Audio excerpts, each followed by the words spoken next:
Day. But this is also the final week of Premier's Picks. As Premier Brad Wall joins us for the final time of this season, Premier Wall, thank again for all your time throughout the season. No, Jamie, thank you for doing this again. I hope we can again next season. Absolutely. The standings are this. It is pretty well down to you and Gary fighting to not be in the basement.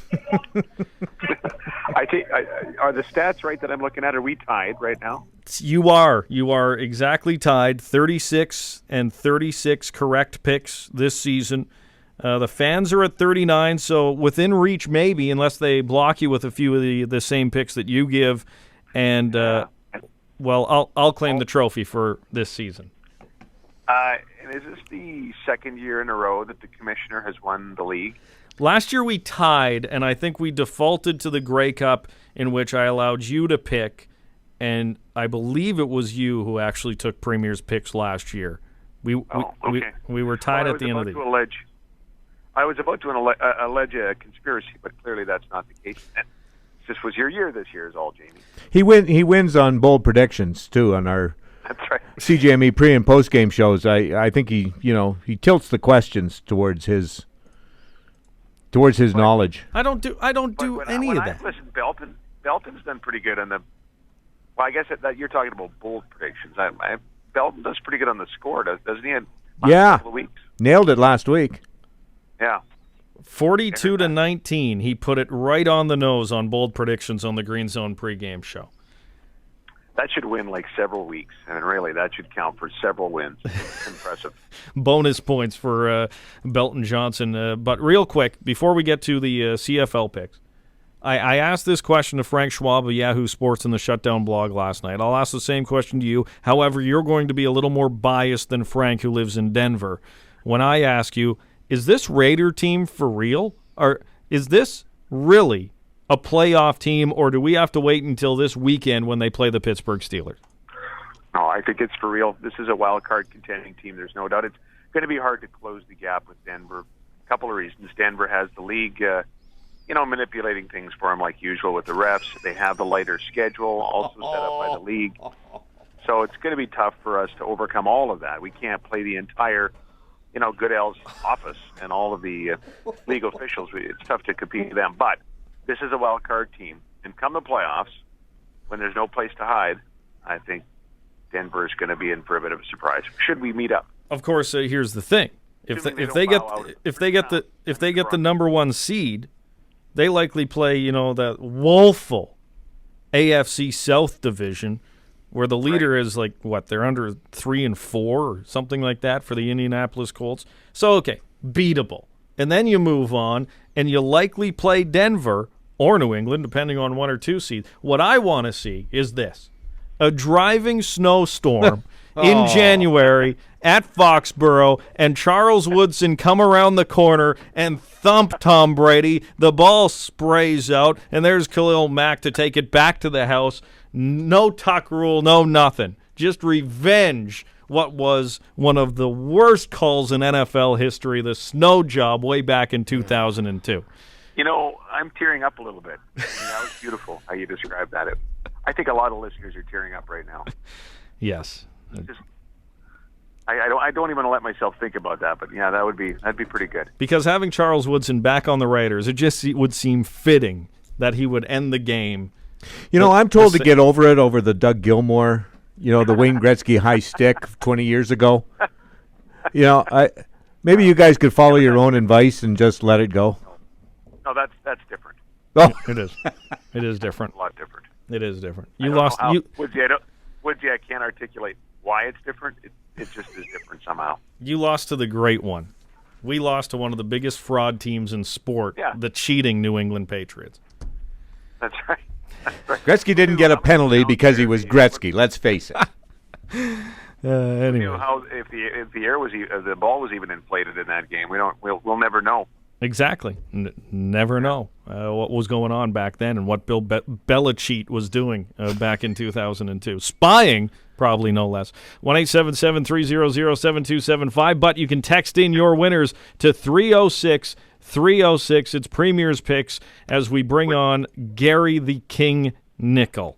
Man, you guys, that really was beautiful. Charles Woodson has been my favorite football player for all time since his Michigan days, and I actually sort of teared up there. You nailed me perfectly with that whole crying situation. Can I ask you guys one other for some advice? Maybe the listeners will wade in when they're doing the Premier's picks.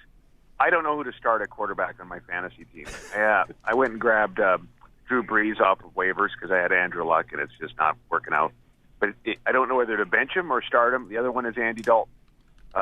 Cincinnati plays Cleveland tonight. Yeah. In Cincinnati, they're at home, and Drew Brees gets Tennessee, which is a bit of an open spot to me, and they're also at home. Who would you start, Dalton or Brees? Ooh, they're better than Andrew Luck. There's no doubt. Brees against Tennessee, Dalton against Cleveland. I don't think you can go wrong.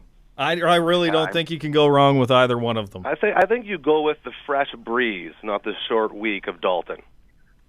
There's my little insight. Not bad. And you guys will also.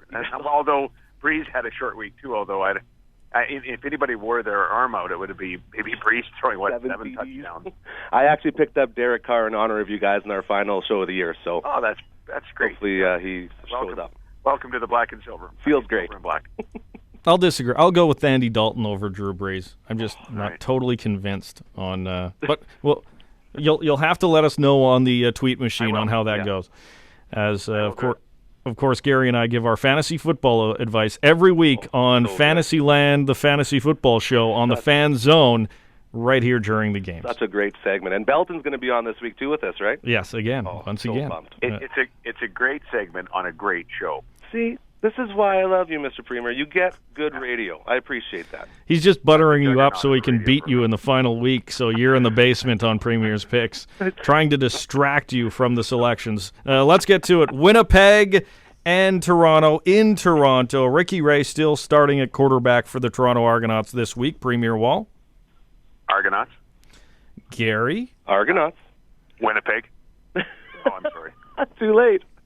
Trying to do my Gary impersonation there. I will also go with the Toronto Argonauts as we go to the who-knows-led Hamilton Tiger Cats, Jeremiah Masoli or Jackery Harris against the Henry Burris-led Ottawa Red Blacks in Ottawa this weekend. I'm going to start with Gary this time.